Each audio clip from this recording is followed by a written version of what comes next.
Buenas tardes, soy José Gatica, en la Cátedra de Materiales Avanzados de la Escuela de Arquitectura de la Universidad UNIAC. El tema encargado son materiales avanzados, un material de estudio en la arquitectura, y yo elegí muros y techos verdes. El referente de estudio principal es el edificio corporativo diseñado en 1990 por los arquitectos Enrique Brown y Borja Huidobro, más asociados, y fue inaugurado en el año 1993. Destaca desde entonces por su diseño y singular tratamiento en su fachada. Singular tratamiento de su fachada que cuenta con 3 niveles de vegetación caduca y 2 accesos diferentes. Su sistema constructivo es de hormigón armado, sus cerramientos son muros cortinas de aluminio y doble piel vegetal. La cubierta es una losa impermeabilizada con membrana asfáltica y baldosa, y las terminaciones de piso libre con cielo falso y alfombra en palmeta. Se ganó el primer premio por Bienal de Arquitectura de Chile en 1995 y la mejor obra de la década en 1990 en Chile. Está considerada.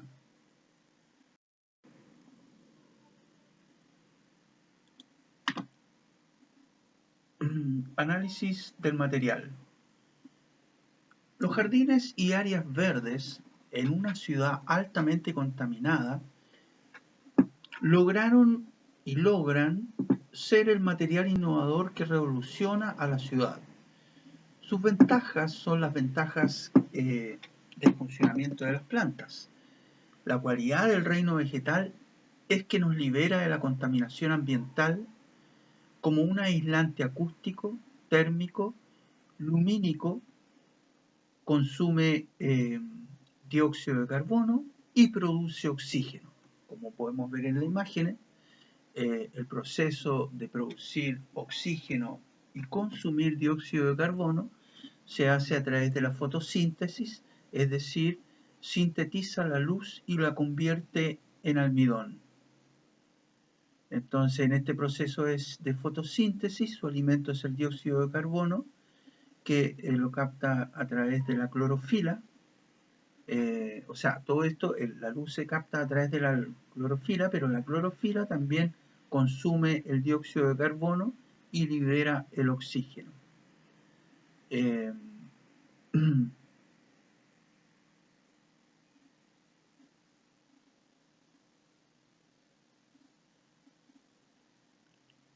Las plantas y esta solución tenemos una clara evidencia que afectan el estado de ánimo de la gente. Afecta de pronto en determinadas instalaciones a todo su entorno, generando un estado mental de esperanza y positivismo con la ciudad. Las desventajas son obviamente la mantención. Las plantas verdes necesitan mantención y eso tiene un costo. Por lo demás, las plantas generan un ambiente húmedo donde se producen fugas y también pueden producir oscuridad si se ponen en una pared vertical frente a una ventana. También tenemos que tener en cuenta que es un ecosistema bacterial nuevo dentro o cercano a nuestro domicilio. Hay polen, hay un ecosistema de insectos y pequeños animales. Por lo tanto, hay un costo también en el control de plagas. El material analizado con las plantas son muros y techos verdes, jardines verticales y en techos. Las ventajas son las cualidades de las plantas que acabamos de nombrar anteriormente, llevadas a un nivel de material de construcción. Genera un envolvente capaz de actuar como un filtro, como vimos en los análisis del material y en este esquema superior, que aísla del sol, del sol directo, de la lluvia, del ruido y del calor también. Genera un ambiente húmedo que se puede controlar de diferentes maneras. Lo importante en este nuevo material es que otorga una protección contra la contaminación ambiental. Principalmente su diseño es el encargado de lograr esta descontaminación. El diseño de un jardín horizontal tradicional prevé en su espacialidad el espacio para el podador, el jardinero. También tiene en cuenta el espacio para la red de riego y en los mejores diseños un sistema impecable de registros con cajas de distribución y registro. En el material, muros y techos verdes entran variables muy diferentes y de mucho cuidado, con la mantención en altura, el soporte estructural, el diseño del registro y mantención y el diseño del jardín en la arquitectura o la arquitectura que diseña el edificio con el jardín incorporado en sus techos y muros. Ahora, como vemos en la gráfica en la gráfica de abajo, también esto presenta desventajas. La falta de un buen proyecto de mantención, que no existe en el expediente de arquitectura según la OUC y la ley de urbanismo y construcción. Un proyecto de mantención no existe. Pero dentro de los proyectos de servicio de la arquitectura, como no se contempla un proyecto de mantención, es muy diferente el diseño de la instalación del material. El diseño de la mantención debería ser un proyecto completo, totalmente completo, y contemplar la medida antropométrica, que sería la medida del hombre, y antropomórfica, que sería la forma del hombre en la arquitectura, dentro del proyecto de arquitectura, para un menor costo y un menor impacto de la arquitectura por reparaciones. Su falta produce millones en pérdida por el alto costo de mantención, poniendo en peligro la sostenibilidad del sistema del jardín vertical. El diseño de mantención se refiere al espacio que tiene el hombre al menor costo y peligros para él en el ejercicio de la mantención del jardín vertical. De la misma manera que el punto anterior, si el proyecto de arquitectura no contempla reciclar el agua, cuando ésta escasee, el material decaerá y perderá su soporte y contribuirá al deterioro y función del edificio. Por otro lado, por el uso de agua constante a poca distancia de los muros y techos, el ambiente se humedece en torno a los vegetales por su riego y humedad propia, como el vaho de los animales y la humedad en el interior de las viviendas, solo por la presencia húmeda del habitante. Es por lo que el diseño y la construcción del inmueble debe tener el diseño arquitectónico y de cálculo en el nuevo material respecto a los hidrófugos y aislantes.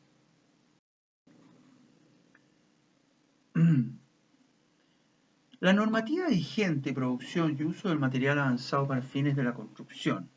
En la última década, la investigación e implementación de techos verdes y muros en edificios ha ido incrementando considerando los beneficios medioambientales que estos aportan al medio ambiente.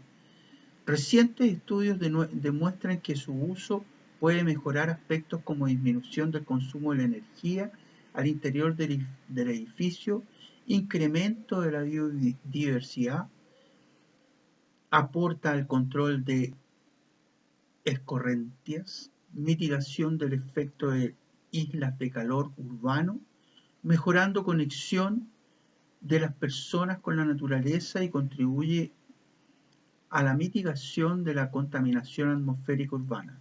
Este último se considera muy importante debido a que su impacto se ve reflejado en la mejora de la calidad del aire de las ciudades, al cual ha sido considerado un problema de escala mundial y de interés de las organizaciones de las Naciones Unidas, ONU. Toda esta información fue impresa en el 2019 por la Asociación Colombiana de Facultades de Ingeniería, ACOFI.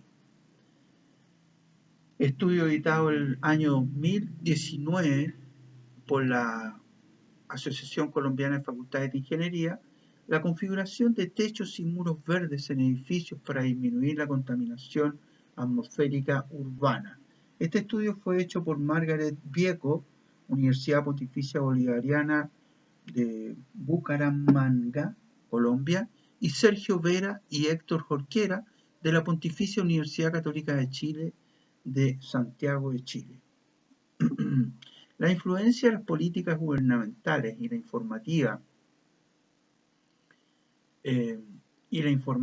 la normativa vigente para propiciar el uso del material sustentable en relación con un ejemplo concreto para promover el uso de los techos verdes en los edificios. El Ministerio de Vivienda y Urbanismo promulgó en el 2019 una modificación de la Ordenanza General que permitía ocupar el 100% de la superficie del techo. El 25% de esta superficie puede ser destinada en construcciones como servicios higiénicos, pérgolas o quinchos, entre otros elementos propios de la parte superior del edificio, y el 75% restante como jardín. La materialidad de distintas empresas, todos tienen su propio diseño, y acá tenemos una muestra de la plataforma de arquitectura, ¿ah? Con las propiedades de construcción. ¿Ah? Tenemos el muro, por supuesto, después una estructura metálica en grilla, con aislantes hidrófugos, y luego un sistema de riego por microaspersión y el muro vegetal. La empresa Atlántica, Ciudades Vivas, tiene una técnica verde angular, así le llama ella, y está sustentada por la hidroponía. O sea, no todos trabajan de la misma manera, algunos trabajan en tierra y esta en hidroponía o hidroponía. Sus componentes son bastidor metálico, membrana impermeable, textil hidropónico para las raíces, membrana hidropónica y sistema de riego, y también un monitoreo web. Entonces, hay muchas diferencias entre una empresa y otra, y lo que no he encontrado hasta aquí es el proyecto de mantención de este tipo de instalaciones, y se han visto edificios que de pronto se les seca la mitad de las plantas porque no tienen una buena accesibilidad. Volvemos a insistir en eso. Entonces las ventajas y desventajas son siempre las mismas en función de una obra. Los distintos fórmulas de materialización de revestimiento vegetal sostiene que este sistema otorga, como habíamos dicho, un filtro térmico de aire, luz, humedad, y las desventajas son la mantención, el costo, la humedad, la filtración, la oscuridad. Las propiedades y sus procesos de construcción. Acá tenemos otra empresa que es la Landum Paisaje Landscape.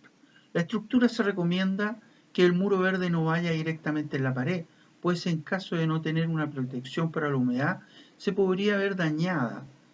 Es por eso que se colocan soportes de madera o hierro.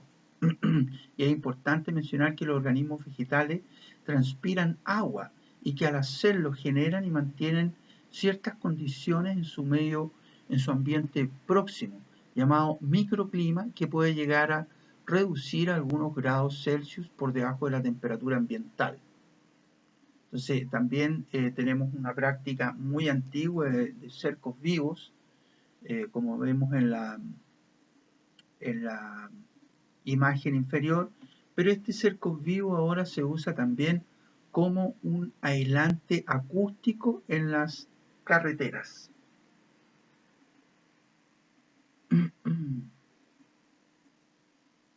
Cuando esto lo ve Plataforma Arquitectura,